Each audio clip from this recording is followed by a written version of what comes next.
Pemirsa, Wakil Ketua Gugus Tugas COVID-19 Aceh, Diah Erti Idawati mengajak seluruh jajaran pengurus besar Perhimpunan Dokter Hewan Indonesia untuk berkolaborasi dalam upaya mensosialisasikan dan mengkampanyekan tatanan hidup baru atau new normal pasca pandemi COVID-19.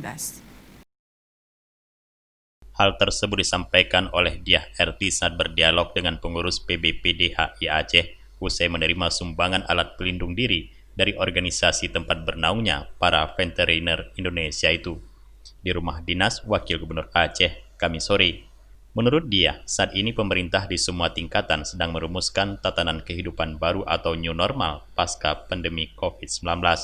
Oleh karena itu, ia mengajak PBPDHI untuk terlibat di dalamnya bersama dalam berbagai kegiatan yang berkaitan dengan sosialisasi mengkampanyekan new normal ini.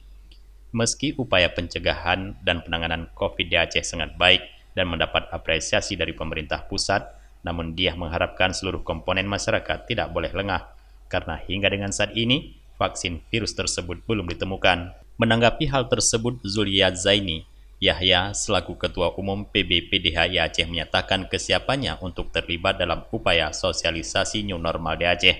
Terkait upaya sosialisasi new normal, PBPDHI siap membantu karena memiliki jaringan di 23 kabupaten kota. Potensi ini akan dikerahkan untuk turut mensosialisasikan new normal dan mengajak masyarakat disiplin menjalankan protokol kesehatan.